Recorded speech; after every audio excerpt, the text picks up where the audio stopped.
Bom pessoal, eu me chamo Saulo Viana e o objetivo desse vídeo é trazer para vocês mais uma dica sobre direito constitucional. Especificamente, nesse vídeo trataremos do Poder Judiciário. Em relação ao Poder Judiciário, gostaria de conversar com vocês sobre o Instituto do Quinto Constitucional.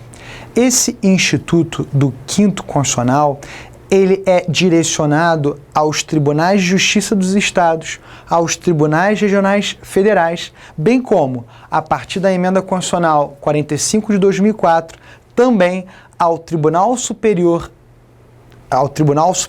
do Trabalho, na forma do artigo 111A 1 da Constituição, artigo 111A, inciso 1 da Constituição, e também aos tribunais regionais do trabalho, na forma do artigo 115, inciso 1 da Constituição. O Quinto Constitucional, ele está previsto no artigo 94 da Constituição e ele estabelece um regramento muito simples.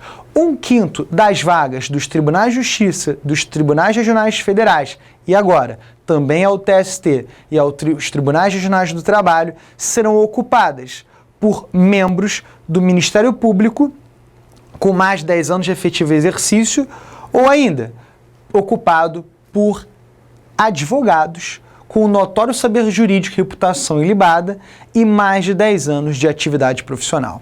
Então vamos imaginar o seguinte cenário.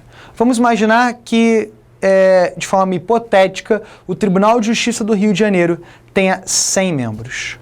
1/5 das cadeiras do Tribunal de Justiça, ou seja, 1/5 dos desembargadores, que aí nós temos uma conta muito fácil, 20 desembargadores, serão essas 20 cadeiras, 1/5 das cadeiras do Tribunal de Justiça do Rio de Janeiro, dos desembargadores do Tribunal de Justiça do Rio de Janeiro, serão ocupadas metade por advogados, metade por membros do Ministério Público.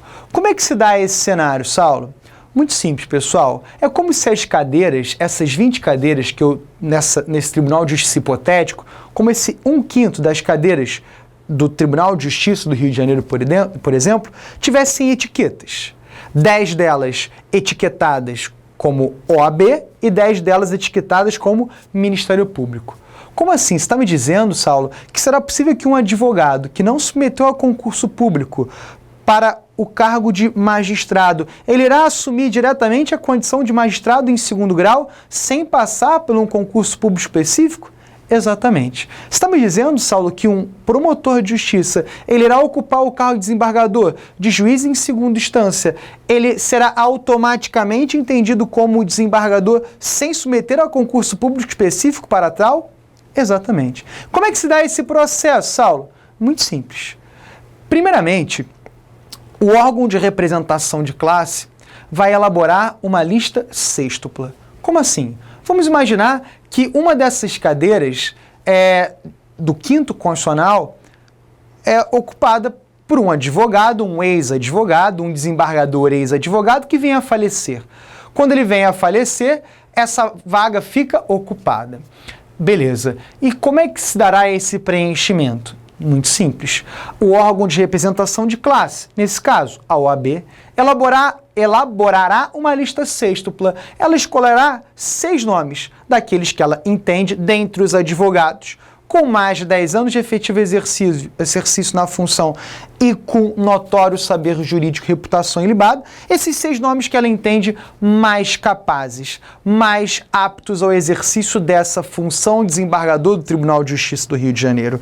A OAB faz uma lista sêxtupla e remete essa lista sêxtupla ao TJ. O TJ, por sua vez, ele vai reduzir esses 6 nomes em 3 nomes, vai elaborar uma lista tríplice, e esses 3 nomes que o TJ entendeu como os mais aptos ao exercício da função de desembargador de magistrado de segundo grau serão remetidos, no caso do TJ, ao chefe do executivo estadual, ao governador do estado. O governador do estado escolherá aquele que entende mais apto. A partir desse momento, aquele indivíduo que foi escolhido, aquele ex-advogado, com notório saber jurídico, reputação ilibado, mais de 10 anos de exercício na função, que estava na lista sextupla do OAB, passou a lista tríplice do TJ e foi escolhido pelo governador do estado, pelo chefe do executivo estadual, no caso o Tribunal de Justiça, evidente, ele será automaticamente, veja, vitalício e desembargador em segundo grau. Ele não precisará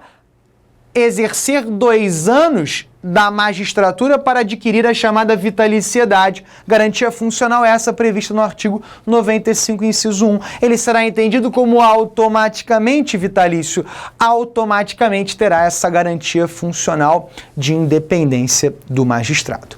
Essa era a minha dica sobre o quinto constitucional. Penso que dica essa fundamental para o estudo para provas de tribunais vários, seja para TRT, para TJ ou ainda para TRF.